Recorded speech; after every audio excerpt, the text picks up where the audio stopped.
fear inside of them because they are full of perfect love for Jesus. అయినప్పటికీ వారు ఏ మాత్రం కూడా భయం లేకుండా పరిపూర్ణమైన ప్రేమతో నిలబడ్డారు.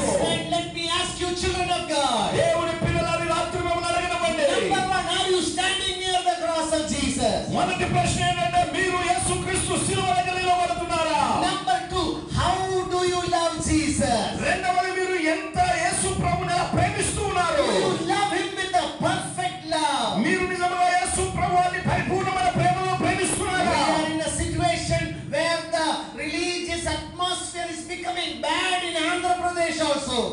ఈ ప్రియులారా, ఈ మధ్య కాలంలో ఆంధ్రప్రదేశ్ లో కూడా ఈ యొక్క మత పరిస్థితులన్నీ కూడా చాలా విపరీతమైన పరిస్థితులకు వెళ్ళిపోయి మత పిచ్చి పెరిగిపోయింది. Some years ago it was only in North India, but now it is a problem in Andhra also.